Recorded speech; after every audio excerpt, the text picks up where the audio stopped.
ভিডিওতে আমরা সপ্তম শ্রেণীর দ্বিতীয় পর্যায়ক্রমিক মূল্যায়নের সংস্কৃতের ৭ নম্বর স্কুলের প্রশ্ন উত্তরগুলো আলোচনা করব। একে আছে সংস্কৃতে অনুবাদ করো। তো ১ নম্বরে আছে তাহার নাম কমলা, তস্যা নাম কমলা। ২তে আছে আমাদের গ্রামের নাম ঘোষপুর, অস্মাকং গ্রামস্য নাম ঘোষপুরম। ৩ বলেছে প্রাতঃভ্রমণ অত্যন্ত স্বাস্থ্যকর, প্রাতঃভ্রমণ নাম অত্যন্ত স্বাস্থ্যকরম। ৪ বলেছে সে বড় গরিব, স অত্যন্ত দরিদ্র।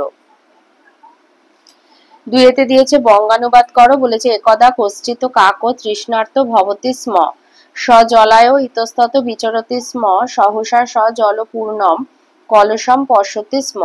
তাহলে একদা কশ্চিৎ কাকো তৃষ্ণার্ত ভবতি স্ম, একদা এক কাক তৃষ্ণার্ত ছিল, স জলায় ইতস্তত বিচরতি স্ম, সে জলের খোঁজে এদিক ওদিক ঘুরে বেড়াচ্ছিল, সহসা মানে হঠাৎ, স সে জলপূর্ণম কলসম পশ্যতি স্ম, একটি জলপূর্ণ কলসি দেখতে পেয়েছিল, কিন্তু জলম কলসস্য নিম্নে স্থিতম, কিন্তু জল কলসির নিচে ছিল। চতুর কাক চালাক কাক মুখেন প্রস্তর খণ্ডা নিয়ে আনিত বান কলস মধ্যে স্থাপিত বান চ।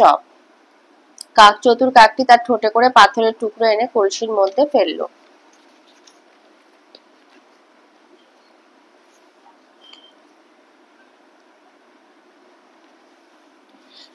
তিনে দিয়েছে মুনি শব্দের সপ্তমী রূপগুলি লেখো। আচ্ছা, এই হচ্ছে মুনি শব্দ সপ্তমী রূপগুলো। এক বচন হবে মুনও, দ্বিবচন মুন্ন, বহুবচন মুনিষু। এই শুধু এই রূপটা লিখে দেবে। অথবাতে দিয়েছে পিতৃ শব্দের ষষ্ঠী রূপগুলো লিখতে বলেছে। পিতৃ মানে পিতা, এই যে পিতৃ, পিতৃ ষষ্ঠীর পিতু, পিত্র, পিতৃনাম, এটা লিখে দেবে। ৪তে দিয়েছে ভূ ধাতুর লটের মধ্যম পুরুষের রূপগুলো লেখো। ভূ ধাতু, ভূ মানে হওয়া।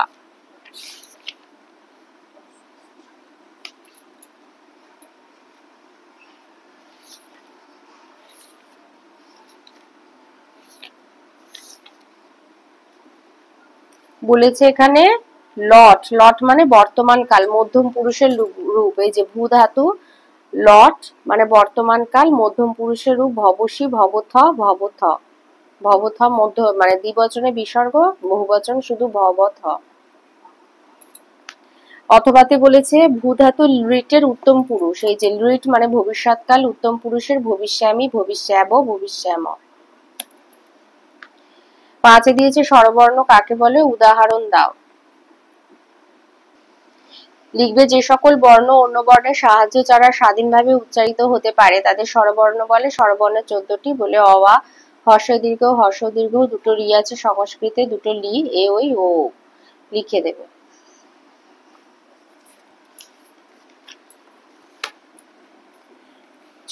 ছয়ের দাগে বলেছে অন্তস্থ বর্ণ কাকে বলে, অথবা অযোগবাহু বর্ণ কাকে বলে। এই যে অন্তস্থ বর্ণ স্পর্শ বর্ণের পরের অন্ত্যেজ র ল ব, এই 4টি বর্ণকে অন্তস্থ বর্ণ বা সেমি ভাওয়েল বলা হয়ে থাকে। এই বর্ণগুলির উচ্চারণ স্বরবর্ণ আর ব্যঞ্জন বর্ণের মাঝামাঝি। আর অথবাতে যে অযোগবাহু বর্ণ আছে, অনুস্বার এবং বিসর্গ, এই দুটি বর্ণকে অযোগবাহু বর্ণ বলে। এরা অন্য বর্ণকে অবলম্বন করে ব্যবহৃত হয়। 7-এ দিয়েছে পদ কাকে বলে, পদ কয় প্রকার, কি কি। আচ্ছা, লিখবে বিভক্তিযুক্ত শব্দকে পদ বলা হয়ে থাকে। তাহলে বিভক্তিযুক্ত শব্দকে পদ বলা হয়ে থাকে।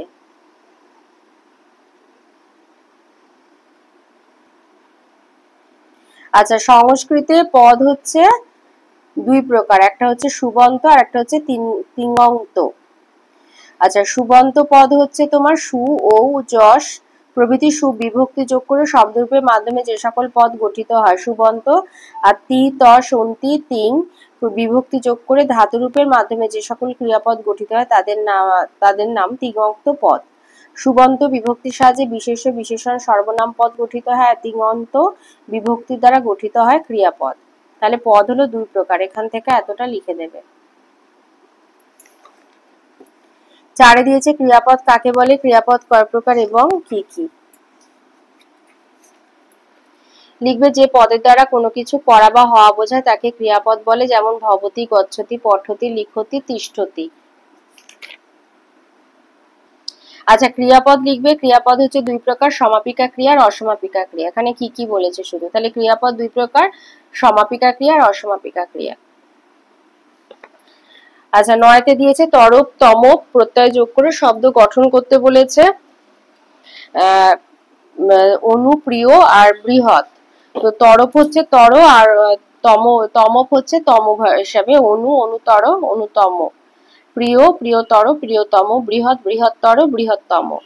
আর 10তে দিয়েছে ইয়সুন প্রত্যয় যোগে শব্দ গঠন। তো এখানে শব্দ, মূল শব্দ ইয়সুন প্রত্যয়ের শব্দ দুটো দেওয়া হয়েছে। দূর হচ্ছে শব্দটা, মূল শব্দ দব হবে, ইয়াসুন প্রত্যয় যোগ হলে হবে দবিয়স।